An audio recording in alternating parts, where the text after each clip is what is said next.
suis arrivée dans le quartier en juin 2011 et donc j'étais quelque chose, donc je change de pays, de la Tunisie en France, donc j'étais très contente d'être ici. C'est un quartier où il y a beaucoup de vie, une richesse culturelle, une société civile assez impliquée dans la vie du quartier. Il y a beaucoup de cultures, il y a beaucoup de gens de différents pays et moi-même, c'est comme si là j'ai fait le tour du monde.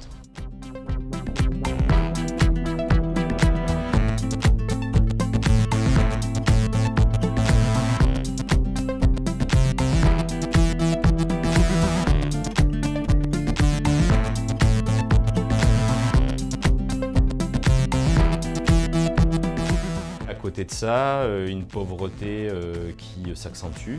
Voilà, les derniers indicateurs montrent que on fait partie d'un des rares quartiers dont la situation sociale et économique des habitants se dégrade. 40% des familles déménagent ou mettent leurs enfants dans le privé.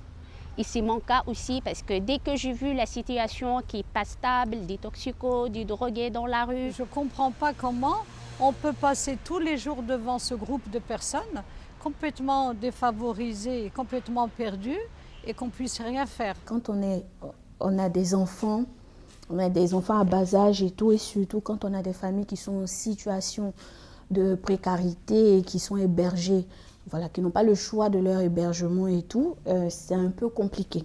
Le quartier a complètement changé de visage, donc c'est plus du tout le quartier qu'on a connu il y a 20 ans. Il y a aussi pas mal il y a des liens assez forts entre les habitants, il y a une grande mixité entre les populations vraiment d'origine et de milieux sociaux assez différents. Il n'y a pas que aussi tout ce qui est négatif, hein, c'est aussi bien parce que, comme on dit, c'est dans les difficultés qu'on se serre les coudes. Avec aussi peut-être le lien vers la coalition, un tissu associatif assez dense, assez peu connecté mais assez dense. Et il y a plein d'initiatives chouettes, pas coordonnées mais chouettes.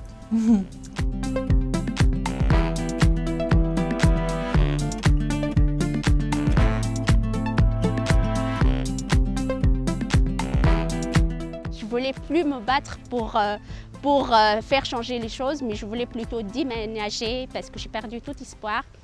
Et un jour, le responsable du centre social Espace 19, il m'a parlé de ce projet. Il m'a dit il y a un projet qui se fait. Et le premier article de la charte des centres sociaux dit qu'un centre social et culturel, c'est tout d'abord un foyer d'initiative d'habitants, donc porté par des habitants, mais appuyé par des professionnels. Au début, c'était la curiosité. J'ai dit bon, la curiosité, parce que j'ai dit mais on va rien changer aussi non plus, ça va pas changer, mais bon. J'ai le temps, je peux faire ça. J'ai rencontré Jean-Michel aussi qui m'a présenté le quartier, qui m'a présenté ce projet. Là, je commençais à dire, ouais, on va voir. Une coalition citoyenne, c'est un rassemblement d'associations, de syndicats, de groupes d'habitants, de centres sociaux qui, ensemble, font un pacte de solidarité. Quand on m'a présenté cette méthode de coalition citoyenne, moi j'ai vu beaucoup d'avantages. Prendre le temps, sortir de l'émotion, ne plus être aussi forcément sur la réaction émotive, affective. On va créer une relation de solidarité sur la durée. Et cette relation de solidarité, on va la mettre au service d'une transformation en profondeur du quartier. Le fait que les mamans se battent pour leur progéniture comme des lionnes, on s'est dit bon, c'est un moteur qui a un bon levier d'action aussi, quoi.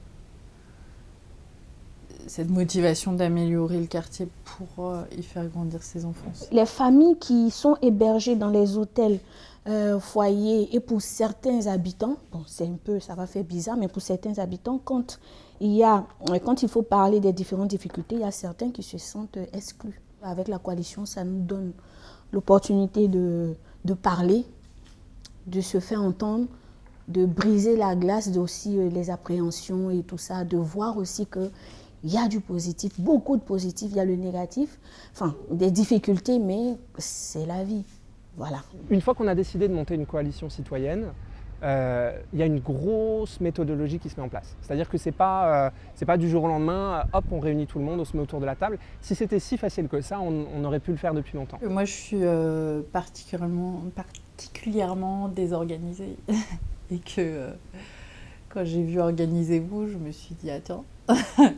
La première étape, c'est d'abord réunir au sein du quartier un groupe qu'on appellera le comité de pilotage, dont l'objectif c'est de représenter une masse critique suffisante d'associations, de collectifs d'habitants, suffisamment diverses, pour dire là on représente déjà un bon groupe d'habitantes et habitants, d'associations, on est en capacité de commencer à travailler ensemble. Comme on s'est retrouvés à plusieurs, on avait les mêmes idées, puis on avait les mêmes objectifs. Donc on pouvait aussi défendre des injustices sociales.